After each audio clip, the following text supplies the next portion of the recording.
Torah Life Ministries come out of the world. Messiah people seek the truth.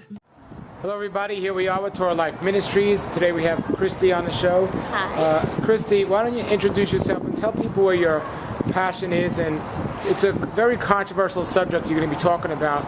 It's about women wearing tzits. Tizit, oh, okay. So can you talk a little about that? I can talk a little bit about that.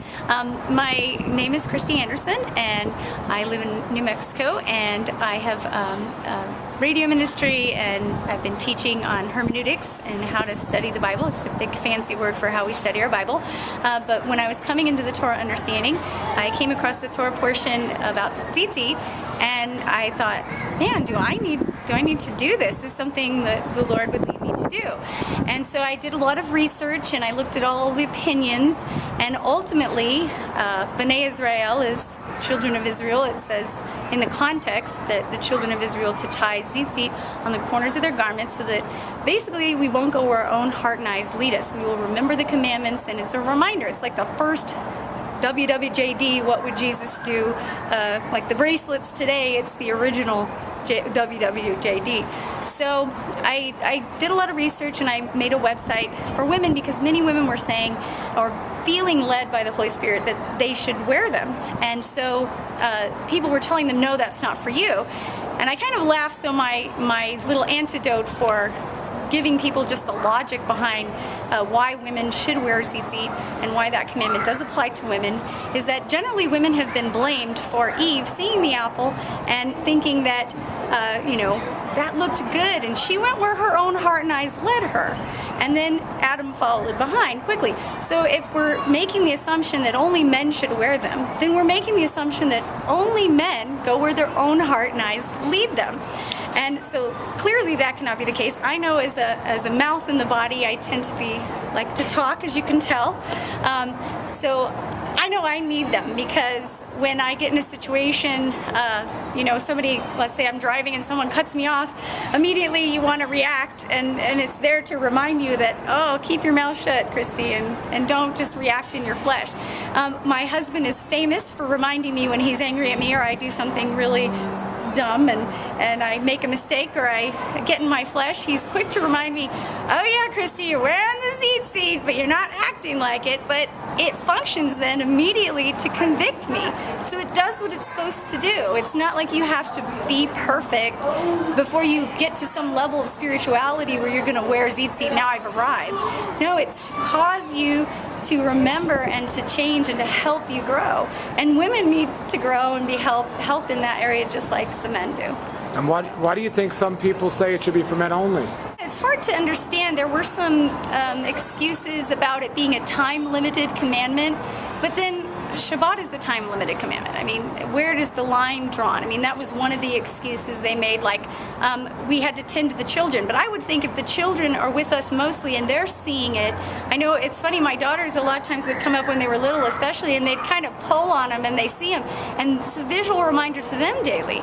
So I saw it more as functioning to remind them, because they began to understand about the commandments, and it was a visual reminder to them, even to remind mommy, if I get angry, they'd probably remind me to, Mom, you're wearing the tzitzit. So as they've gotten older, they'll probably do that to me too. But it functions then. It's supposed to help us as a reminder. It's not a super spiritual thing. It's to help you grow in your faith and to be that visual, hey, check in the spirit.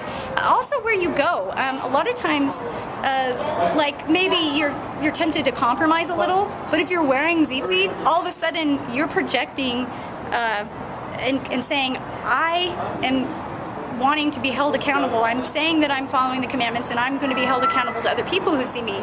So somebody could see you and question, and so you're it's this, like when I was in the Marine Corps and when I was in my 20s, when you wear that uniform, that dress blues, you stand taller. You're more aware of your behavior, and you're more aware of how you're acting. It's the same way with tzitzit. You're more aware of your behavior, and it just gives you that extra little check.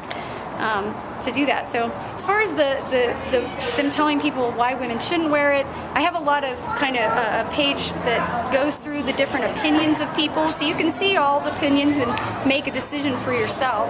I just kind of put everything I could find on the web that talked about if anybody gave an opinion, so you can kind of look at everyone's opinion, and then I analyze the text and let you look at the text yourself and see what you think, and then you just make, let the Holy Spirit lead you from there. But a lot of it was circumstantial things, or things that didn't have anything to do with what the actual text said.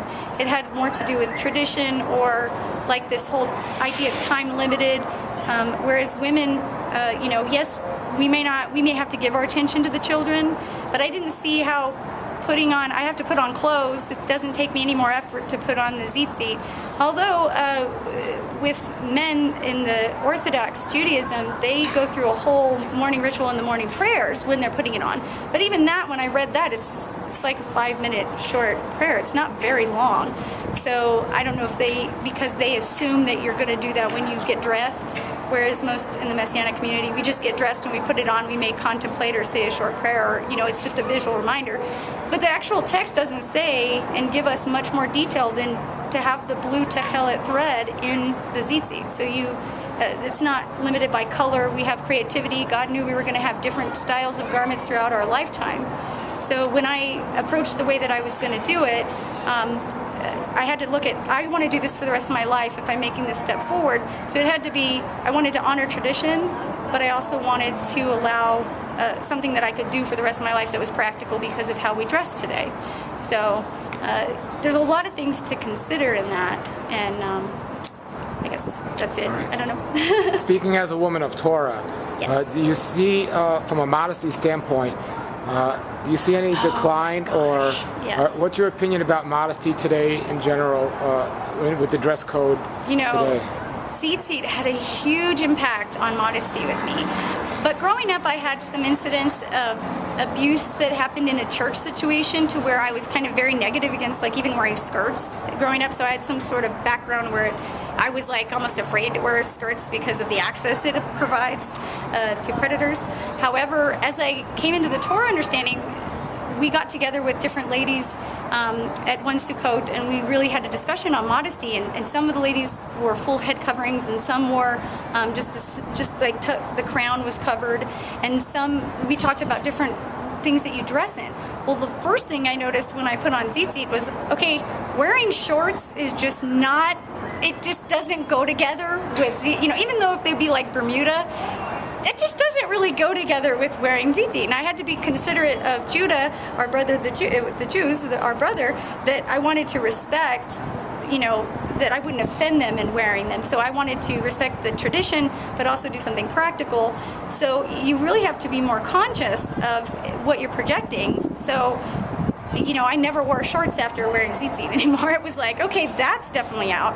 As far as pants, with jeans, I really felt like, well, if I got tzitzit hanging around here and then I have jeans are they're all about the rear end. I mean, when a woman gets dressed and you go to look and you try on jeans, the first thing you're doing is turning around looking, how does my rear end look in these jeans?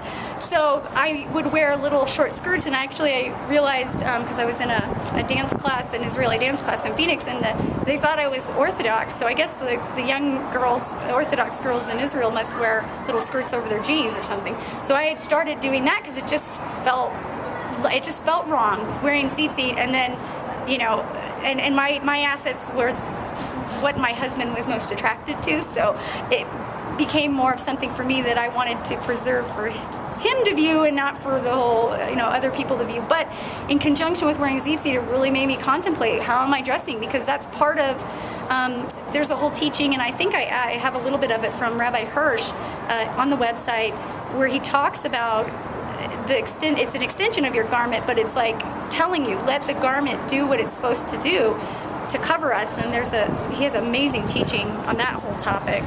But it really made me contemplate every day, what am I wearing? And, it's harder in the summer because you get so hot. It's easier in the winter to cover up and to wear more. And it does get, a little bit harder to do that because, you hate to stink and smell too. But on the other hand, I guess you have to smell sometimes, and that would ward off any other men that might want to come up and, give you any advances anyway if you smell. So. What do you think of women wearing tzits but not wearing head coverings? What do you think about that? Head coverings is a hard one. I've struggled with that. Like, obviously I'm wearing a hat now because I was teaching, and so I err on the side of caution with that one. I was kind of contemplating that even yesterday. I didn't have a head covering on, and I was in the community, and I was kind of like, God, I almost, and it's sort of one of those sensing the spirit. I've read issues on both sides, and our culture they don't identify it in the same way, so it doesn't have the same communication that it did in that day. However, in prayer, I've always felt led to wear it when I'm in prayer. It just felt more right, but that's more going on feeling, in the sense in the spirit. So as I've kind of come, starting with tzitzit and then, starting to dress more conservatively and be more conscious of that, head coverings is hard. My husband, I probably would have wore head covering. If I ever go to anything with an Orthodox Judaism, I always wear a head covering with that, because in that sense I do not want to offend them, and I am wearing tzitzit, so I always make sure that I dress to that level of expectation that they would have. In New Mexico, we don't really have a lot of Jewish communities, so most people don't even know what tzitzit are. However, definitely in that kind of context, but it's hard. That one's hard. I haven't really there's not like I wish you would have just said one way or the other, like just said, okay, just wear it or not. And so it's hard. I'm not sure, and because of our culture, it's tradition as far as the commandment does not relate to having to wear a head covering. There's a lot of tradition related to it. However, I think, as a Torah observant Gentile believer, at least at a minimum, make sure your context that you're dressing to not offend, so that you would give up your right not to wear a head covering by wearing a head covering in the appropriate context, for sure, at least. Do you see any connection between covering the head and modesty? I do. I was kind of contemplating. My friend, who's just gorgeous, you may have seen her, she has this bright red gorgeous hair, and she's just, that was something you could just find her in a crowd always, and we were discussing this about, she was kind of feeling led, because that's sort of her aspect of her beauty that's sort of really unique to her, and she was kind of contemplating whether she should wear it, and I was talking to her about my assets area where I was wearing skirts, because she was asking me about, why are you wearing skirts over your jeans all the time, Christy? And because that was sort of more in my modesty area where that would be attractive to men, when I was younger at least. So, that whole issue is just, it's hard. She kind of was feeling led because it's such an aspect of her beauty, and people just look and are so drawn to it. Women and men are just, oh my gosh, she's so pretty and her hair's so pretty. So I do think there was something to that. Even this weekend, when I didn't have it, I almost felt like a lot of times, like today, I had just like a headband that kind of kept it down, and I pulled it back. And I do wear it up a lot, and I have noticed growing out long again. I felt the desire to grow it out long, because I had it shorter for a while, just had young kids, and it was hard to take care of. But I don't know, I think there's definitely something there, but I'm sort of still on the journey, so I'm still sort of searching it out and kind of feeling it out. Great. Well, it's wonderful to have a guest like yourself who's still searching and open to learning.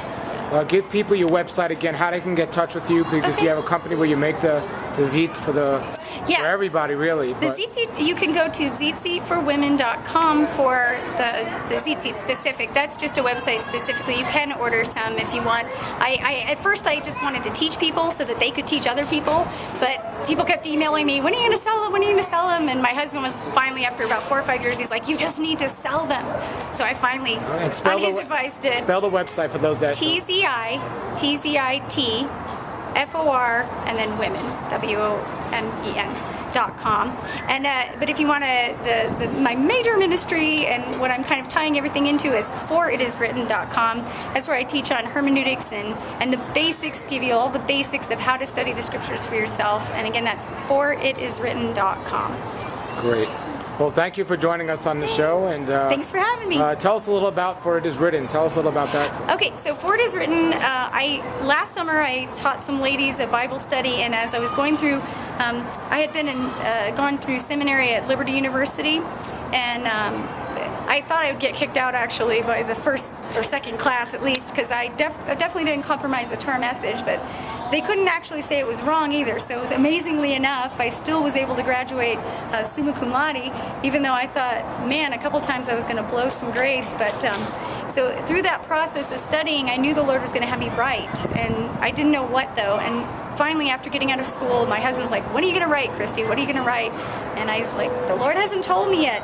But he ended up, I searched and thought, okay, Lord, what skills do I have? What passion do I really have? And my passion really is teaching people how to study for themselves. I want to give people the tools that they can study the scriptures for themselves and not have to depend on someone else to tell them and just give them a prescription and tell you this is what it means and do this, but that they can own it. Because until, no matter how honest or how, I mean, we're all on this journey, and everyone has to look at the text for themselves and have that personal relationship. And if you're not willing to put in the time and do the study, you're not developing that relationship, and you're not going to have the confidence to know whether you're doing is right or not wrong, or whether, you know, even the most well-intentioned people, you know, even in our movement, can tell us something that may or may not be true. But if you don't know how to understand whether it's true and how to evaluate it, then you're just going to be following man. So I have this heart to just give people the tools, but break down all these big old fat hermeneutics textbooks into something simple, easy to read, give you the basics, give you the overall picture, what you need to do to have the tools so that you can go in and study for yourself and not have to depend on other people. Great. Give us that website again. ForItIsWritten.com. That's F-O-R-I-T. It is, let's see, no, for it is I-S and then written, W-R-I-T-T-E-N.com, ForItIsWritten.com. Great. Well, thank you very much for joining us here on Torah Life Ministries. Thanks for having me. Have a great day. Shalom, shalom. Shalom. Seek the truth, avoid the evil, learn Yahweh's way.